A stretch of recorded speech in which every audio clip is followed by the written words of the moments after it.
नाज़रीन, पाकिस्तान पूरी दुनिया से कूड़ा, क्रिकेट और गंद इकट्ठा करने वाला पहला मुल्क बन गया है। पूरी दुनिया की वाहिद इस्लामी दुनिया की वाहिद एटॉमिक पावर पाकिस्तान अब पूरी दुनिया का कूड़ादान बन चुका है। नाज़रीन, आप बिल्कुल ठीक सुन रहे हैं। दुनिया के बड़े बड़े और तरक्की याफ्ता ममालिक अब अपने कूड़े को ठिकाने लगाने के लिए हमारे मुल्क पाकिस्तान का इंतखाब कर रहे हैं। नाज़रीन, सेनेट स्टैंडिंग कमेटी में इंकशाफ किया गया है कि दुनिया के 10 तरक्की याफ्ता ममालिक अपना कचरा पाकिस्तान भेजते हैं और पाकिस्तान दुनिया के कचरे को ठिकाने लगाने के लिए सबसे अहम जगह बन चुका है। लगता है कि बस अब यही सुनने को रह गया था। नाज़रीन, इससे मुल्क में माहौलियाती आलूदगी बढ़ेगी। वो जो साफ ऑक्सीजन बच चुकी थी, जो कि जिंदा रहने के लिए हम ले रहे थे, अब वो भी हमें आलूदा मिल रही है। अजीब गुर्बत है कि गरीब आदमी जो है वो अब सांस जो है वो भी साफ किस्म का नहीं ले सकता।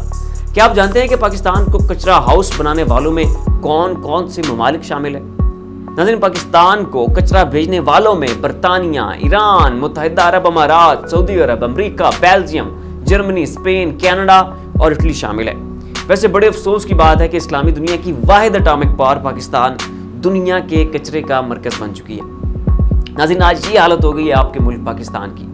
दूसरी तरफ IMF ने हुकूमत के सर में एक नया डंडा मारा है और बड़ा ही दुरुस्त किस्म का डंडा मारा है। हुकूमत के सर में एक ऐसी ज़रब लगी है कि ये देखते ही रह जाएंगे। नाज़रीन, उन्होंने हुकूमत में आते साथ ही जो है सबसे पहले जो काम किया था वो ये था कि जी एहतसाब का अमल बंद करो, नैब के पर काटो और अपने बेस केसेस जो हैं वो बंद कराओ। हुकूमत में आने से सबसे पहले तो ये कहते थे कि जी महंगाई है और पेट्रोल महंगा है और डीजल महंगा है, जी चीनी महंगी है। कभी जनाब मौलाना फजलुर रहमान साहब महंगाई मार्च लेकर निकले होते थे, तो कभी जनाब मरियम नवाज और हमजा मिलकर महंगाई मार्च कर रहे होते थे।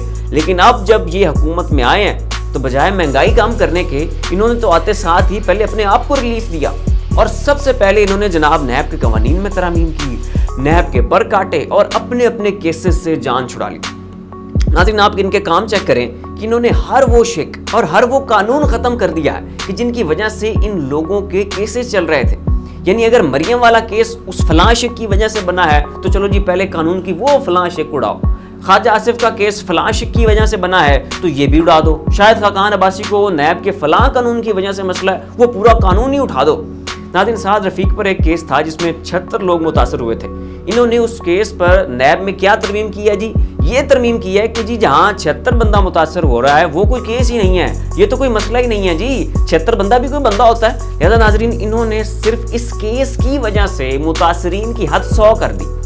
यानी अब नैब सिर्फ उस केस को पकड़ेगी जिस केस में कम से कम 100 लोग मुतासर होंगे। इससे कम लोगों के मुलव्वस होने को ये कोई जुर्म नहीं मानते हैं। लेकिन अब नाज़रीन, IMF ने इनके सर पे एक नया डंडा मारा है। ये जो चुप करके अपनी अपनी चोरियों और जराइम पर पर्दे डालने चले थे, उस पर IMF ने इन्हें गर्दन से दबोच लिया और पकड़ के कहा है कि इधर आओ ना जनाब। नाज़रीन, IMF ने हुकूमत से कहा है कि आपने एहतसाब के अमल को ब्रेक लगा दी है। इस तरह से मनी लॉन्ड्रिंग भी जो है वो नहीं रुकेगी और आपका मुल्क जो है वो एक नए दलदल में फंस जाएगा। लिहाजा जनाब, आपने ये जो नैम तरामीम की हैं इन पर नजरसानी करें, दोबारा गौर व फिक्र करें और हमें बताएं कि ये जो आपने शब खून मारा है इसे रिवर्स करेंगे या नहीं करेंगे। नाज़रीन, बड़ी मेहनत से जो है वो तरामीम की गई थी, बड़ी मुश्किल से ये बिल इन्होंने पास करवाया था, लेकिन IMF इनके सब किए किराए पर लगता ये है कि अब पानी फेर देगा। नाज़रीन, फिल वक्त के लिए इतना ही।